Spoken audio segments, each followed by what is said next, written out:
Video തുടങ്ങുന്നതിന് മുന്നേ എനിക്ക് പറയാനുള്ളതെന്ന് പറയുന്നത് ഞാനിതൊരിക്കലും സ്ക്രിപ്റ്റഡ് അല്ല. നിങ്ങൾ ഇപ്പം ഞാനിവിടെ എഴുതി വെച്ചേക്കുന്ന കാര്യങ്ങൾ ജസ്റ്റ് വീഡിയോ എടുക്കുന്നതിന് ഒരു 5 മിനിറ്റ് മുന്നേ പെട്ടെന്നൊന്ന് എഴുതിയ കാര്യങ്ങളാണ്. അല്ലെ ഇതെന്ത് പറയണം എങ്ങനെ പറയണമെന്നൊരു ഐഡിയ ഇല്ലാതാണ് ഞാൻ പറയാനായിട്ട് വന്നിരിക്കുന്നത്. മാക്സിമം ഞാൻ എല്ലാം കണക്ട് ചെയ്യാൻ നോക്കാം. അതേപോലെ തന്നെ ഈ വീഡിയോയിൽ ഞാൻ പറയുന്ന കണ്ടൻറ്റ് നിങ്ങൾക്ക് കുറച്ചുകൂടെ മനസ്സിലാകണമെങ്കിൽ കുറച്ചുകൂടെ ഒരു സയൻസ് കുറച്ചുകൂടെ അറിയാവുന്നവരാണെങ്കിൽ കുറേ കൂടെ ഡീപ്പായിട്ട് മനസ്സിലായി. ഇപ്പം അതിൻ്റെ ഒരു എക്സാമ്പിൾ പറയുകയാണെങ്കിൽ ഇപ്പം ഓപ്പൺഹൈമർ മൂവി പോയി കണ്ടിട്ട് ഇറങ്ങി വരുന്ന ആൾക്കാർ അതിൽ 2 ടൈപ്പ് ആൾക്കാർ കാണും. ഒന്ന് നല്ല രീതിയിൽ സയൻസ് അല്ലെങ്കിൽ ഫിസിക്സ് അറിയാവുന്ന ഒരാളും, അല്ലെങ്കിൽ നോർമൽ ഒരു മൂവി വാച്ചറും. അതിനകത്ത് ഏറ്റവും കൂടുതൽ നല്ലപോലെ മൂവി മനസ്സിലായിട്ടുള്ളതൊരു കുറച്ചുകൂടെ സയൻസ് അറിയാവുന്ന ഒരാളായിരിക്കും. അതേപോലെയാണ് ഈ ഒരു വീഡിയോയെ പറ്റി എനിക്ക് പറയാനുള്ളത്. എന്നാലും ഞാൻ പക്ക ബേസിക്സിൽ ഞാൻ പറയത്തുള്ളൂ, ഇൻ ഡെപ്തിലേക്ക് പോകുന്നില്ല. മാക്സിമം ഞാൻ ഒരാൾക്ക് ഒരു 10ാം ക്ലാസ്സിൽ പഠിക്കുന്ന ഒരാൾക്ക് കണ്ടു കഴിഞ്ഞാൽ മനസ്സിലാവുന്ന രീതിയിലായിരിക്കും ഞാൻ വീഡിയോ പ്രസൻറ്റ് ചെയ്യുന്നത്. ഓക്കെ, അപ്പം അത്രയും പറഞ്ഞുകൊണ്ട് വീഡിയോയിലേക്ക് പോകാം. എൻ്റെ ഇന്നത്തെ വീഡിയോയുടെ പ്രസൻറ്റേഷൻ്റെ ആദ്യത്തെ എൻ്റെ ഒരു ചോദ്യം ഇവിടെ നിന്നാണ് സ്റ്റാർട്ട് ചെയ്യുന്നത്. കഴിഞ്ഞ വീഡിയോയിൽ ഹു ആർ യു എന്നുള്ളൊരു ചോദ്യം ഞാൻ ചോദിച്ചില്ലേ, അതേപോലെ ഞാനൊരു ചോദ്യം ചോദിക്കാം. നിങ്ങൾക്ക് ഫ്രീ വില്ലുണ്ടോ? അതായത് ഇപ്പം ഞാനിതാകണം അല്ലെങ്കിൽ ഞാൻ ഫ്യൂച്ചറിൽ ഇതാകും എന്ന് നിങ്ങൾ തീരുമാനിച്ച് അതിലേക്ക് വർക്ക് ചെയ്ത് കഴിഞ്ഞാൽ നിങ്ങൾക്ക് 100% ഇതാകാൻ പറ്റുമോ ഇല്ലയോ? ഒന്നാമത്തെ കാര്യം.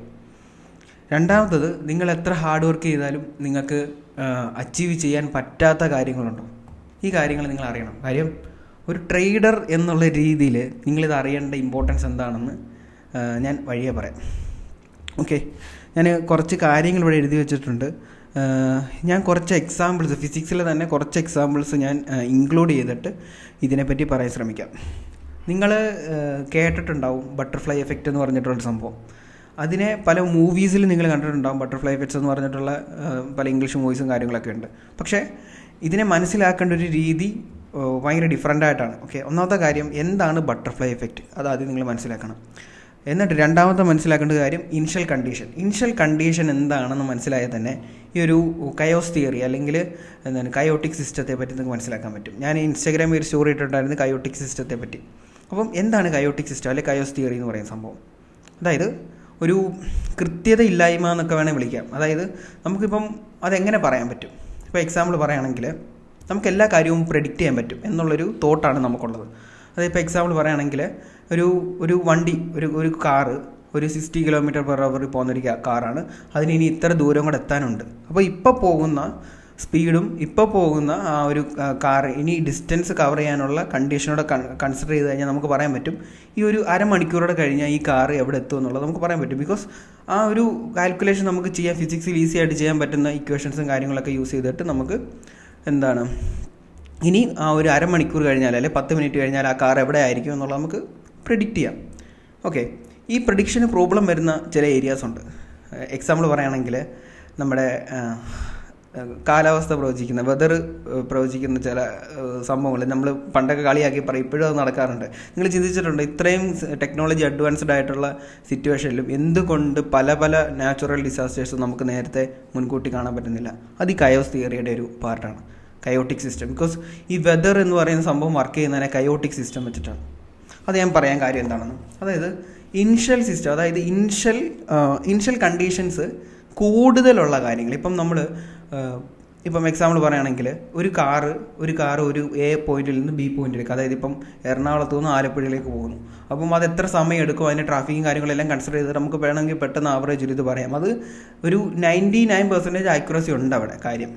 അല്ലെങ്കിൽ അതിൻ്റെ ആ പ്രോബബിലിറ്റി, നമ്മൾ പറയുന്ന ആൻസറിൻ്റെ കറക്റ്റ് ആവാനുള്ള പ്രോബബിലിറ്റി അവിടെ ഭയങ്കര ഹൈ ആണ്. പക്ഷെ അത് കാര്യം എന്താണെന്ന് വെച്ച് കഴിഞ്ഞാൽ നമുക്കവിടെ വരുന്ന ഇനിഷ്യൽ കണ്ടീഷൻസ് കുറവാണ്. അതായത് കാറിൻ്റെ സ്പീഡ്, ട്രാഫിക് കണ്ടീഷൻസ്, പിന്നെ ഓടിക്കുന്ന ആളുടെ കേപ്പബിലിറ്റി, ഇത്തരം കാര്യങ്ങളാണ് അവിടെ ഉള്ളത്. പക്ഷേ നമ്മളൊരു നമ്മൾ ക്ലൈമറ്റ് വെതർ കണ്ടുപിടിക്കുന്നതിന് വേണ്ടിയിട്ടുള്ള കാര്യങ്ങൾ കുറേ കാര്യങ്ങളുണ്ട് ഇനിഷ്യൽ കണ്ടീഷനായിട്ട് എടുക്കാനുള്ളത്. അതായത് കാറ്റിൻ്റെ കുറേ കാര്യങ്ങൾ ഇതിനകത്ത് പറയുന്ന കുറേ കാര്യങ്ങളുണ്ട്. നമ്മുടെ വിൻഡിൻ്റെ ഡയറക്ഷൻ, അതേപോലെ അകത്തുള്ള കുറേ കാര്യങ്ങൾ കൺസിഡർ ചെയ്തിട്ടാണ് നമ്മൾ ഒരു വെതർ നാളെ മഴ പെയ്യോ മറ്റന്നാൾ മഴ പെയ്യോ എന്നുള്ള കാര്യങ്ങൾ പറയാൻ പറ്റും. എന്നാലും ഒരു ഇനിഷ്യൽ കണ്ടീഷൻ വെച്ചിട്ട് നമുക്കൊരു 1 വീക്ക് വരെ അല്ലെങ്കിൽ ഒരു 10 days വരെയുള്ള വെതർ ഓൾമോസ്റ്റ് നമുക്ക്, ഞാൻ നേരത്തെ പറഞ്ഞ പോലെ 100% എന്ന് പറയുന്ന ഒരു സംഭവം ഇല്ല യൂണിവേഴ്സിലില്ല. 100% പെർഫെക്ഷൻ എന്ന് പറയുന്ന ഒരു സംഭവം യൂണിവേഴ്സിലില്ല. അതാദ്യം നിങ്ങൾ മനസ്സിലാക്കുക. ഓക്കെ.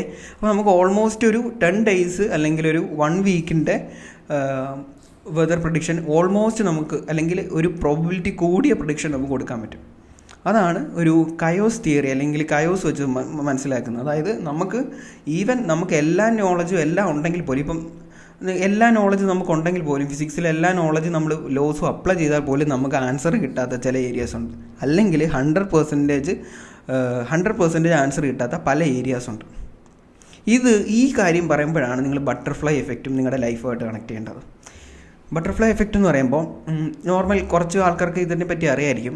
ആ ഒരു അറിവ് പക്ഷേ കറക്റ്റായിട്ടുള്ള രീതിയിലായിരിക്കും. ബട്ടർഫ്ലൈ എഫക്റ്റിൽ നമ്മൾ കേൾക്കുമ്പോൾ okay, the name it self, ഒരു ബട്ടർഫ്ലൈ ചിറകടിക്കുന്നത് കൊണ്ട് വേറൊരു സ്ഥലത്ത് വലിയൊരു ഭൂകമ്പം അല്ലെങ്കിൽ കൊടുങ്കാറ്റുണ്ടാകുന്നു എന്നുള്ളത്. അങ്ങനല്ല ലിറ്ററലി ഇത് പറയുന്നത്. അതായത് ഇത് സാഹചര്യങ്ങളാണ്. അതായത് ഇപ്പം എല്ലാ കാര്യങ്ങളും എല്ലാം ആ ഒരു ബട്ടർഫ്ലൈ ചിറകടിക്കുന്നതിന് തൊട്ട് മുന്നേ വരെ എല്ലാ കാര്യങ്ങളും ആ ഒരു ഭൂകമ്പം അല്ലെങ്കിൽ ആ ഒരു കൊടുങ്കാറ്റുണ്ടാവാനായിട്ടുള്ള എല്ലാ സിറ്റുവേഷൻസും കറക്റ്റായിരുന്നു.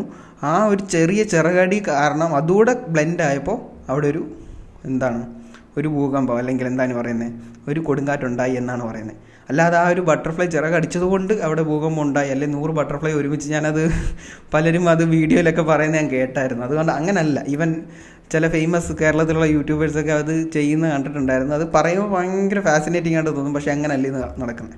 ഇപ്പോൾ എക്സാമ്പിൾ പറയുകയാണെങ്കിൽ നമ്മുടെ ലൈഫിൽ ഒരു കാര്യം വലിയൊരു കാര്യത്തിലേക്ക് കൊണ്ടെത്തിക്കും എന്നുള്ള രീതിയിൽ എക്സ്പ്ലെയിൻ ചെയ്യാനാണ് ഇത് പറയുന്നത്. പക്ഷേ ആ ഒരു കാര്യം മാത്രമല്ല, ആ ഒരു ഇനിഷ്യൽ കണ്ടീഷൻ മാത്രമല്ല അതിനെ തീരുമാനിക്കുന്നത്. ഇപ്പോൾ എക്സാമ്പിൾ പറയുകയാണെങ്കിൽ നിങ്ങൾ നാളെ എക്സാം പോയി എഴുതും, അല്ലെങ്കിൽ നിങ്ങളുടെ തൊട്ടടുത്തുള്ള കാര്യങ്ങൾ, അതായത് ഇപ്പം നിങ്ങൾ നാളെ ഒരു സ്ഥലം വരെ പോകും, അല്ലെങ്കിൽ നിങ്ങൾ നാളെ ട്രേഡ് എടുക്കും, അല്ലെങ്കിൽ ഇന്ന് വൈകിട്ട് ഞാനൊരു എൻട്രി എടുക്കാൻ പ്ലാൻ ചെയ്യുന്നുണ്ട്.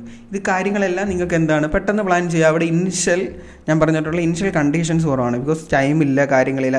ഒരു ടൈമെല്ലാം ഒരു പരമാവധി ലിമിറ്റിൻ്റെ ഉള്ളിലായതുകൊണ്ട് നമുക്ക് എല്ലാ കാര്യവും പെട്ടെന്ന് തന്നെ പ്രിഡിക്റ്റ് ചെയ്തെടുക്കാൻ പറ്റും. അപ്പോൾ അവിടെ നിങ്ങളുടെ പ്രഡിക്ഷൻസ് വിന്നാവാനുള്ള പ്രോബബിലിറ്റി എന്ന് വിളിക്കാൻ, പ്രോബബിലിറ്റി ഭയങ്കര ഹൈ ആണ്.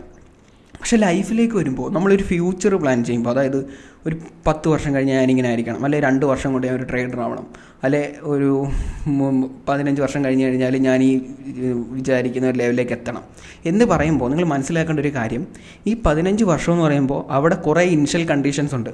ഒന്നാമത്തെ കാര്യം ഇത്രയും ടൈം, പിന്നെ ഈ 15 വർഷം നിങ്ങളുടെ ഇടുന്ന എഫേർട്ട്, കാര്യങ്ങൾ, പിന്നെ ടൈം കൂടുന്നതിനനുസരിച്ച് ഇനിഷ്യൽ കണ്ടീഷൻ്റെ അളവ് കൂടും. അതുകൊണ്ട് തന്നെ നമുക്കൊരു ക്ലിയർ പ്രഡിക്ഷൻ അല്ലെങ്കിൽ ഒരു 100% വിന്നിങ് ആയിട്ടുള്ള ഒരു പ്രഡിക്ഷൻ നമുക്ക് പറയാൻ പറ്റത്തില്ല. എന്താണ് നമുക്ക് ആകെ പറയാൻ പറ്റുന്നത്? നമുക്ക് ആകെ പറയാൻ പറ്റുന്നത് നമ്മുടെ പ്രോബബിലിറ്റീസാണ്. ഇങ്ങനെ നടന്നേക്കാം, അങ്ങനെ നടന്നേക്കാം, അല്ലെങ്കിൽ ഇതാണ് അതാണ്. നമുക്ക് എന്താണ് ചെയ്യാൻ പറ്റുക? നമുക്കിപ്പോൾ അത് അച്ചീവ് ചെയ്യണം. 15 വർഷം അല്ലെങ്കിൽ 5 വർഷം കഴിഞ്ഞ് കഴിഞ്ഞാൽ എനിക്കത് അച്ചീവ് ചെയ്യണമെങ്കിൽ നിങ്ങൾ എന്താണോ മനസ്സിലാഗ്രഹിച്ച സംഭവം അത് നടക്കാനായിട്ടുള്ള പ്രോബബിലിറ്റി കൂട്ടുക എന്നുള്ളതാണ്. എങ്ങനെ പ്രോബബിലിറ്റി കൂട്ടാം? നിങ്ങൾക്ക് ഇപ്പം നിങ്ങളൊരു 10 വർഷം കൊണ്ട് അല്ലെ അടുത്ത 5 വർഷത്തിനുള്ളിൽ നിങ്ങളൊരു ട്രേഡർ ആകുമെന്ന് നിങ്ങൾ തീരുമാനിക്കുകയാണെങ്കിൽ ഇതെങ്ങനെ നിങ്ങൾക്ക് ആക്ച്വലി നടത്തിയെടുക്കാൻ പറ്റും? ഒന്നാമത്തെ കാര്യം അതിൻ്റെ പ്രോബബിലിറ്റി കൂട്ടുക, അത് നടക്കാനുള്ള പ്രോബബിലിറ്റി കൂട്ടുക. എങ്ങനെ?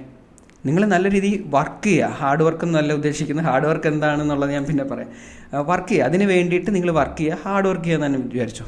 ഓക്കെ, ഇപ്പോൾ അതിൻ്റെ ഡെഫിനേഷൻ നിങ്ങൾക്ക് അറിയത്തില്ലല്ലോ. അതുകൊണ്ട് നിങ്ങൾ ഹാർഡ് വർക്ക് ചെയ്യാമെന്ന് വിചാരിച്ചോ. 5 വർഷം നിങ്ങൾ ചെയ്യേണ്ട കാര്യങ്ങളെല്ലാം കറക്റ്റായിട്ട് ചെയ്യുമ്പോൾ നിങ്ങൾ വിൻ ചെയ്യാനുള്ള പ്രോബബിലിറ്റി അവിടെ കൂടുകയാണ് ചെയ്യുന്നത്. അല്ലാതെ ഒരിക്കലും നിങ്ങൾ 100% അവിടെ വിന്നാകുമെന്ന് ഒരു മനുഷ്യനും ആർക്കും പറയാൻ പറ്റത്തില്ല. ഈവൻ യൂണിവേഴ്സിൻ്റെ ലോ തന്നെ അങ്ങനെയാണ്. ബിക്കോസ് നിങ്ങൾക്ക് 3 ബോഡി പ്രോബ്ലം എന്ന് പറയുന്നൊരു സംഭവമുണ്ട്. അതേപോലെ തന്നെ ഡബിൾ പെൻഡുലം എന്ന് പറഞ്ഞൊരു സംഭവമൊക്കെ ഉണ്ട്. അത് നിങ്ങൾക്ക് മനസ്സിലാവും. അതായത് ഞാനിപ്പോൾ പറഞ്ഞു കഴിഞ്ഞാൽ നിങ്ങൾക്ക് മനസ്സിലാവില്ല. അതിൻ്റെ ഒരു വീഡിയോയോ സംഭവങ്ങളോ എന്തെങ്കിലും 3 ബോഡിയുടെ പറഞ്ഞു തരാനാണെങ്കിൽ അത് സെപ്പറേറ്റ് ഒരു വീഡിയോ ഉണ്ട്. സെപ്പറേറ്റ് ഒരു പെൻഡുലത്തിൻ്റെ ഡബിൾ പെൻഡുലം ഓസിലേഷൻ എന്ന് പറയുന്നൊരു സംഭവമുണ്ട്. അതിൻ്റെ ഒരു വീഡിയോ ഞാൻ ഇതിനകത്തിടാം. അപ്പം ഈ ഒരു വീഡിയോ ചിലപ്പോൾ ഞാനിവിടെ പറയുന്നുണ്ട്, അതിനെപ്പറ്റി എക്സ്പ്ലെയിൻ ചെയ്യാം. ആ കാണുന്ന ആ ഒരു വീഡിയോൻ്റെ ഉള്ളിൽ നമുക്ക് ഇനിഷ്യൽ കണ്ടീഷൻസ്, അതായത് നമ്മളൊരു 3 ഡബിൾ പെൻഡുലം ഒരുമിച്ച് നമ്മൾ ഓസിലേറ്റ് ചെയ്യുകയാണെങ്കിൽ അത് ആദ്യമേ നമ്മൾ കറക്റ്റ് ടൈമും കറക്റ്റ് പോയിന്റിലും നമ്മൾ ഒരേപോലെയാണ് അതിൽ ആക്ഷൻ കൊടുക്കുന്നതെങ്കിൽ ഇത് ആദ്യമത്തെ ഒരു 2, 3, 4, 5 സെക്കൻഡ്സ് ഒരേപോലെ ഓസിലേറ്റ് ചെയ്ത് തുടങ്ങും. പതിയെ ഇതെന്താവും, ഇതിൻ്റെ ഡയറക്ഷൻസ് മാറ്റിക്കൊണ്ടിരിക്കും. ഒന്നാമത്തെ ഡയറക്ഷനിൽ പോലെ അല്ലായിരിക്കും രണ്ടാമത്തെ ഡയറക്ഷൻ റൺ ചെയ്യുന്നത്, രണ്ടാമത്തെ ഡയറക്ഷൻ പോലെ അല്ലായിരിക്കും മൂന്നാമത്തെ ഡയറക്ഷൻ പോലെ. നിങ്ങൾ 1 മണിക്കൂർ കഴിഞ്ഞിട്ട് ഈ പെൻഡുലത്തെ നോക്കുമ്പോൾ ഇത് മൂന്ന് ഡയറക്ഷനിലായിരിക്കും പോകുന്നത്. നിങ്ങൾ ഒരേപോലെ ഒരേ ടൈമിലാണ് നിങ്ങൾ ഇവിടെ ഇട്ടതെങ്കിൽ പോലും, അല്ലെങ്കിൽ ആ ഒരു പെൻഡുലം ഓസിലേറ്റ് ചെയ്യാനായിട്ട് കൊടുത്തതെങ്കിൽ പോലും ടൈം കൂടുന്നതിനനുസരിച്ച് ഇതിനകത്ത് എന്താണ് ഈ ഒരു ഇനിഷ്യൽ കണ്ടീഷൻസ് ഉള്ള വേരിയേഷൻ കൊണ്ട് ഈ ഒരു പെൻഡുലത്തിൻ്റെ എന്താണ് ഓസിലേഷൻ എൻറ്റയർലി ഡിഫറൻ്റ് ആയിട്ട് തന്നെ അവിടെ നടക്കുന്നതാണ്. ഇതാണ് ഒരു കയോസ്ഫിയർ, ഇതൊരു കയോട്ടിക് നേച്ചറാണ്. ഇങ്ങനെയാണ് യൂണിവേഴ്സിലും വേണേൽ പറയുകയാണെങ്കിൽ, ഞാനെങ്കിൽ രാവിലെ സ്റ്റോറി ഇട്ടിട്ടുണ്ടായിരുന്നു, യൂണിവേഴ്സ് എന്ന് പറയുന്ന ഒരു കയോട്ടിക് നേച്ചറാണ്. കാര്യം ത്രീ ബോഡി മാറ്റർ എന്ന് പറഞ്ഞിട്ടൊരു സംഭവമുണ്ട്, 3 ബോഡി പ്രോബ്ലം. അതായത് നിങ്ങൾക്കറിയാമല്ലോ നമ്മുടെ സ്പേസിൽ എന്താണ് നടക്കുന്നതെന്നുള്ളത്. ഇപ്പം ഏതെങ്കിലും ഒരു ഗ്രാവിറ്റി കൂടുതലുള്ള ഒരു ഒബ്ജക്റ്റ് ഉണ്ടെങ്കിൽ അതിനേക്കാളും ഗ്രാവിറ്റി കുറഞ്ഞുള്ള ഒബ്ജക്ട്സ് അതിനെ റൊട്ടേറ്റ് ചെയ്യാൻ തുടങ്ങും. ഓക്കെ, അതുകൊണ്ടാണ് നമ്മുടെ സോളാർ സിസ്റ്റവും സണ്ണും എല്ലാം ഇങ്ങനെ തന്നെ അതിനെ റൊട്ടേറ്റ് ചെയ്യുന്നത്. അതിനെപ്പറ്റി ഡീപ്പായിട്ട് ഞാൻ പോകുന്നില്ല. അപ്പം 3 ബോഡി പ്രോബ്ലം നിങ്ങൾക്ക് അറിയാമെങ്കിൽ നിങ്ങൾക്ക് ഇത് കുറേ കൂടെ റിലേറ്റ് ചെയ്ത് നിങ്ങൾക്ക് മനസ്സിലാക്കാൻ പറ്റും. നിങ്ങളല്ലെങ്കിൽ സീരീസ് ഒക്കെ കണ്ടിട്ടുണ്ടോ 3 ബോഡി പ്രോബ്ലം? അതേപോലെ തന്നെ ജസ്റ്റ് ഗൂഗിൾ ചെയ്താൽ തന്നെ 3 ബോഡി പ്രോബ്ലത്തെ പറ്റി നിങ്ങൾക്ക് മനസ്സിലായി. ഇപ്പം അതായത് ഒരു 3 ബോഡീസ്, ഓക്കെ, ഒരു ടെറസ്ട്രിയലായിട്ടുള്ള എന്തെങ്കിലും 3 bodies, it could be planet, star or anything. Okay, അപ്പം ഇതിനെ ഈ ഒരു 3 മാസമാണെങ്കിൽ ഇതിനകത്ത് നടക്കാനുള്ള 3 പോസിബിലിറ്റീസ് എന്ന് പറയുന്നത്, ഒന്ന് ഇതെല്ലാം ഫെയ്റ്റാണ്, വിധി, അതായത് അതിനെ വെച്ച് പറയുന്നതാണ്. അതായത് ആ ഒരു 3 ബോഡീസിൽ ഏതെങ്കിലും ഒരു ബോഡീസിന് അല്ലെ 3 ബോഡീസിനും വരാൻ പോകുന്ന വിധി നമുക്ക് പ്രെഡിക്ഷൻസ് ഭയങ്കര കുറവേ പറയാൻ പറ്റത്തുള്ളൂ. ബിക്കോസ് 2 ബോഡി ആണെങ്കിൽ പറയാം, ഒന്ന് മാസ് കൂടിയ ഒബ്ജക്റ്റ്, ഒന്ന് മാസ് കുറഞ്ഞ ഒബ്ജക്റ്റ്. അവിടെ എന്ത് നടക്കാം? ഒരു മാസ് കൂടിയ ഒബ്ജക്റ്റിനെ ഒരു മാസ് കുറഞ്ഞ ഒബ്ജക്റ്റ് മാസ് കൂടിയ ഒബ്ജക്റ്റിനെ റൊട്ടേറ്റ് ചെയ്യുന്നു എന്നുള്ളത്. ഇപ്പം സണ്ണ് നമ്മൾ പെട്ടെന്ന് പറയുകയാണെങ്കിൽ നമ്മൾ സണ്ണിനെ നമ്മുടെ മറ്റുള്ള പ്ലാനറ്റ്സ് റൊട്ടേറ്റ് ചെയ്യുന്ന പോലെ. അപ്പം അങ്ങനെ നോക്കുകയാണെങ്കിൽ നമ്മുടെ യൂണിവേഴ്സും ഒരു കയോട്ടിക് നേച്ചറാണ്. സോ അതുകൊണ്ടാണ് ഞാൻ പറഞ്ഞത്, നമ്മുടെ ലൈഫിൽ നടക്കുന്ന ഓരോ കാര്യങ്ങളും 100% നമുക്ക് പ്രെഡിക്റ്റ് ചെയ്യാനോ അല്ലെങ്കിൽ ഈ ഒരു രീതിയിൽ തന്നെ നടക്കുമെന്ന് പറയാനോ പറ്റത്തില്ല.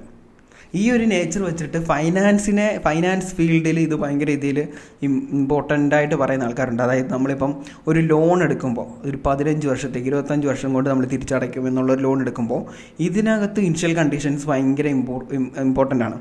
കാര്യം നിങ്ങൾ ലോൺ എടുക്കുന്ന ടൈമിൽ നിങ്ങൾക്ക് ജോബ് ഉണ്ടാകാം, അല്ലെങ്കിൽ നിങ്ങൾക്ക് നിങ്ങളുടെ ഹെൽത്ത് ഓക്കെ ആയിരിക്കാം, എല്ലാം ഓക്കെ ആയിരിക്കാം. ആ സമയത്ത് നിങ്ങളുടെ ഇനിഷ്യൽ കണ്ടീഷൻസ്, നിങ്ങൾക്ക് ലൈബിലിറ്റീസ് വരാൻ, അല്ലെങ്കിൽ നിങ്ങൾക്ക് ഇനി കൂടുതൽ പ്രശ്നങ്ങൾ വരാനുള്ള അല്ലെങ്കിൽ ആ ഒരു ടൈമിൽ നിങ്ങളുടെ പ്രശ്നങ്ങൾ കുറവാണ്. ഇനിഷ്യൽ കണ്ടീഷനിൽ നിങ്ങളുടെ ഇനിഷ്യൽ കണ്ടീഷൻസ് എല്ലാം ഓക്കെയാണ്. ഓക്കെ, പക്ഷെ പോകെ ചിലപ്പം എന്തെങ്കിലും നിങ്ങൾക്കൊരു ഹാം ഉണ്ടാവുകയാണെങ്കിൽ, ലൈക്ക് നിങ്ങൾക്കൊരു ആക്സിഡൻറ്റോ ലോൺ റീപേയ്മെൻറ്റിന് പറ്റാത്തൊരവസ്ഥയോ അല്ലെങ്കിൽ നിങ്ങളുടെ ജോബ് പോവോ അങ്ങനത്തെ ഒരു അവസ്ഥ ഉണ്ടാവുകയാണെങ്കിൽ അത് പോകെ ടൈമിലാണ് അവിടെ നടക്കുന്നത്. അപ്പോൾ ആ ഇനിഷ്യൽ കണ്ടീഷൻസ് വേസ്റ്റായി വന്നുകൊണ്ടിരിക്കുകയാണ്. അപ്പോൾ അതുകൊണ്ട് തന്നെ നിങ്ങൾ ഈ ഒരു ഫൈനാൻസ് ഫീൽഡിൽ ഇതിനെ ബ്ലെൻഡ് ചെയ്തിട്ട് കയോട്ടിക് നേച്ചർ ഓഫ് എന്നുള്ള രീതിയിൽ പറയാറുണ്ട്. നമുക്ക് ഈ സെയിം സംഭവം ഏതിൽ വേണമെങ്കിലും അപ്ലൈ ചെയ്യാം. അപ്പോൾ നിങ്ങൾക്കിപ്പോൾ മനസ്സിലായല്ലോ, നിങ്ങൾ എടുക്കുന്ന ഏത് തീരുമാനമാണെങ്കിലും അതിനെ ഇൻഫ്ലുവൻസ് ചെയ്യുന്ന പല കാര്യങ്ങൾ ഒരുമിച്ച് വരുമ്പോഴാണ്, അതായത് ചെറിയൊരു കാര്യം വരെ നമുക്ക് ഇനിഷ്യൽ കണ്ടീഷനെ മാറ്റിയെടുക്കാൻ പറ്റും. ആ ഇനിഷ്യൽ കണ്ടീഷനിൽ വരുന്ന ചെറിയൊരു മാറ്റം പോലും ഫ്യൂച്ചറിൽ നമുക്ക് വലിയൊരു ഇമ്പാക്റ്റിലേക്ക് എത്തിക്കാൻ പറ്റും. അതാണ് ബട്ടർഫ്ലൈ എഫക്റ്റിൽ പറയുന്നത്. ഓക്കെ, അതായത് ഇപ്പം ഞാനിപ്പോൾ ഇരുന്ന് ഈ വീഡിയോ ചെയ്യുന്നത്, അത് നിങ്ങൾ ഈ വീഡിയോ കാണുന്നത്, ഇതെല്ലാം ഒരു ബട്ടർഫ്ലൈ എഫക്റ്റ് ആയിരിക്കാം. അതായത് ചിലപ്പോൾ ഈ വീഡിയോ കാണുന്നത് കൊണ്ട് നിങ്ങൾക്ക് കുറച്ച് റിയലൈസ് ചെയ്യുകയും, അല്ലെങ്കിൽ നിങ്ങൾ വേറൊരാളുടെ വീഡിയോ എന്താണെങ്കിലും അത് കാണുന്നതുകൊണ്ട് റിയലൈസ് ചെയ്യുന്നു, അത് കാണുന്നത് കൊണ്ട് ചെയ്യുന്നു എന്നുള്ള രീതിയിൽ നിങ്ങൾക്ക് മാറിയെടുക്കാം. ഇപ്പോൾ എക്സാമ്പിൾ പറയുകയാണെങ്കിൽ World War I ഉണ്ടായത് തന്നെ ഒരു ബട്ടർഫ്ലൈ എഫക്റ്റ് വെച്ചിട്ടാണെന്ന് പറയാറുണ്ട്. പെട്ടെന്ന് പറയുകയാണെങ്കിൽ World War I നടന്നതെന്ന് പറയുന്നത് ഒരു ജസ്റ്റ് ഒരാൾ ഒരു എന്നും പോകുന്ന വഴിയിൽ നിന്ന് റൂട്ട് മാറ്റി ഡ്രൈവ് ചെയ്തു എന്നുള്ളൊരു റീസണിലാണ് World War I ഉണ്ടായത്. അതിനെപ്പറ്റി ഇൻഡെപ്തിലേക്ക് നിങ്ങൾ ജസ്റ്റ് ഗൂഗിളിൽ സെർച്ച് ചെയ്താൽ നിങ്ങൾക്ക് അറിയാൻ പറ്റും. ഭയങ്കര ഫാസിനേറ്റിംഗ് ആണ് ആ കാര്യം. അപ്പം അത്രയും പറഞ്ഞുകൊണ്ട് തന്നെ യൂണിവേഴ്സിൻ്റെ പെർഫെക്ഷനും, അല്ലെങ്കിൽ ആസ് എ ഹ്യൂമൻ നമ്മളിതെങ്ങനെ മനസ്സിലാക്കിയെടുക്കുന്നു? നമ്മളെപ്പോഴും പറയും യൂണിവേഴ്സ് ഭയങ്കര പെർഫെക്റ്റ് ആണ്, അല്ലെങ്കിൽ ഇപ്പം എർത്തിൽ ജീവൻ ഉണ്ടായത് അത്രത്തോളം പെർഫെക്ഷൻ, അല്ലെങ്കിൽ മില്ലി സെക്കൻഡ്സ് അങ്ങോട്ടോ ഇങ്ങോട്ടോ മാറിയിരുന്നെങ്കിൽ നമുക്ക് ഇവിടെ എർത്തിൽ ജീവൻ ഉണ്ടാകില്ല. അതേപോലെ തന്നെ ബിഗ് ബാങ് തിയറി വെച്ച് പറയുന്ന ആൾക്കാരുണ്ട്. എന്താണെങ്കിൽ പോലും അത്ര പെർഫെക്ഷൻ എന്നുള്ള രീതിയിലാണ്. പക്ഷേ കയോട്ടിക് നേച്ചർ ഓഫ് യൂണിവേഴ്സ് എന്നുള്ള സംഭവം അധികം എൻഫോഴ്സ് ചെയ്ത് പറയത്തില്ല. കാര്യം നമ്മുടെ യൂണിവേഴ്സിൽ തന്നെ കുറേ നമുക്കറിയാം, നമുക്ക് എന്താണ് എന്ന് പോലും അറിയാത്ത ഡാർക്ക് മാറ്റേഴ്സും പ്ലാസ്മയും കാര്യങ്ങളും. പ്ലാസ്മ പിന്നെ നമുക്ക് എക്സ്പ്ലനേഷൻ ഉണ്ട്. ഡാർക്ക് മാറ്റേഴ്സും എന്താണ് ഡാർക്ക് എനർജി എന്ന് പറഞ്ഞിട്ടുള്ള കുറേ കാര്യങ്ങളുണ്ട്. അപ്പം അത് ഒരു വലിയൊരു ഫാക്ടറാണ്. ബിക്കോസ് പറയുകയാണെങ്കിൽ ഒരു 60% ഇതാണ് നമുക്ക് മനസ്സിലാവാത്ത കാര്യങ്ങളാണ്. അല്ലെങ്കിൽ എന്താണ് അവിടെ, അല്ലെങ്കിൽ ഒരു ഗ്രാവിറ്റേഷണൽ ഫോഴ്സോ അല്ലെങ്കിൽ എന്തെങ്കിലും ഒരു സെപ്പറേറ്റ് കൈൻഡ് ഓഫ് ഫോഴ്സ് അവിടെ ഇൻഫ്ലുവൻസ് ചെയ്യുന്നത് കൊണ്ട് സംതിങ് ഈസ് ദെയർ എന്നുള്ള രീതിയിലാണ് സയൻറ്റിസ്റ്റ് തന്നെ കൺസിഡർ ചെയ്തേക്കുന്നത്. പറഞ്ഞ് മനസ്സിലായില്ലേ? അപ്പം കയോട്ടിക് നേച്ചർ എന്ന് പറയുന്നത് നമ്മുടെ എന്താണ് യൂണിവേഴ്സിൽ ഭയങ്കര ഹൈ ആണ്. നമ്മുടെ ലൈഫ് നോക്കുമ്പോഴോ ഭയങ്കര ഹൈ ആണ്. കാര്യം നിങ്ങൾ ഇപ്പോഴത്തെ നിങ്ങളുടെ ഇനിഷ്യൽ കണ്ടീഷൻ വെച്ച് നോക്കുമ്പോൾ നിങ്ങൾ എന്തെങ്കിലും ഒരു തീരുമാനം എടുക്കുകയാണ്, നാളെ ഞാൻ 5 മണിക്കൂർ ചാർട്ടിൻ്റെ ഫ്രണ്ടിലിരിക്കും. ഓക്കെ, നിങ്ങൾ ഇരിക്കാനുള്ള ചാൻസസ് അവിടെ ഭയങ്കര കൂടുതലാണ്. പക്ഷേ നിങ്ങളൊരു കൺസിസ്റ്റൻ്റ് ആയിട്ട് നിങ്ങൾ മുമ്പോട്ട് പോയി ഒരു 10 വർഷം അല്ലെങ്കിൽ ഒരു വർഷം 2 വർഷം ചെയ്യുക എന്നുള്ളത് പറയുന്നൊരു സംഭവം എന്തായിരിക്കും? അവിടെ കുറേ കാര്യങ്ങൾ നിങ്ങളുടെ ലൈഫിനുള്ളിലേക്ക് വരും. നിങ്ങളുടെ ഇനിഷ്യൽ കണ്ടീഷൻസ് അവിടെ മാറുകയാണ് ചെയ്യുന്നത്. മാറുന്നതിനനുസരിച്ച് നിങ്ങളുടെ ഔട്ട്കമ്മ് മാറും. അപ്പം ഇതിൽ സ്റ്റിക്ക് ഓൺ ചെയ്യുക എന്നുള്ളത് നിങ്ങൾക്ക് ഒന്നാമത്തെ കാര്യം കൺസിസ്റ്റൻസി ഭയങ്കര ഇമ്പോർട്ടൻ്റ് ആയിട്ടുള്ളൊരു കാര്യമാണ്. രണ്ടാമത്തെ കാര്യം ഇറ്റ്സ് ഹാർഡ്. അപ്പോൾ അത് മനസ്സിലാക്കി ചെയ്യുക. ഓക്കെ, ഇനി രണ്ടാമത്തെ കാര്യം ഫ്രീ വിൽ. നമുക്കെല്ലാവർക്കും ഫ്രീ വില്ലുണ്ടോ? അല്ലെങ്കിൽ ഇതിനെപ്പറ്റി ഇൻഡെപ്തായിട്ട് വേണമെങ്കിൽ വേറൊരു വീഡിയോയിൽ സംസാരിക്കേണ്ട കാര്യമാണ്. എന്നാലും ഞാൻ പെട്ടെന്ന് പറയാണ്, ഫ്രീ വില്ലുണ്ടോ എന്ന് ചോദിച്ചു കഴിഞ്ഞാൽ ഉണ്ട്. നമുക്കെല്ലാം ഫ്രീ വില്ലുണ്ട്. അല്ലെങ്കിൽ നമ്മളൊന്നും ഒരു വിധി ഫെയ്റ്റ് എന്നുള്ള രീതിയിൽ മാത്രമല്ല ജീവിക്കുന്നത്. നമുക്ക് നമ്മുടെ ലൈഫിനെ ഡിസൈൻ ചെയ്യാനും അല്ലെങ്കിൽ നമുക്ക് എന്ത് നമ്മുടെ ലൈഫിൽ കൊണ്ടുവരണം എന്ന് വിചാരിച്ച് കൊണ്ടുവരാനും പറ്റും. ബിക്കോസ് അതിനുള്ള എബിലിറ്റി നമുക്കുണ്ട്. പക്ഷേ എങ്ങനെയായിരിക്കും? ഞാൻ ഈ പറഞ്ഞ പോലെ തന്നെ പ്രോബബിലിറ്റി ബേസ് ആയിരിക്കും.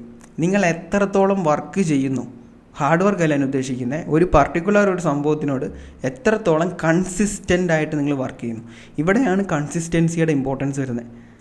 നിങ്ങൾ കേട്ടിട്ടുണ്ടാവും പല ഏരിയയിലും കൺസിസ്റ്റൻസിയുടെ ഇമ്പോർട്ടൻസ്. ബട്ട് സ്റ്റിൽ എത്ര പേർക്ക് ഇതിനെപ്പറ്റി ഡീപ്പായിട്ട് അറിയാം കൺസിസ്റ്റൻസി?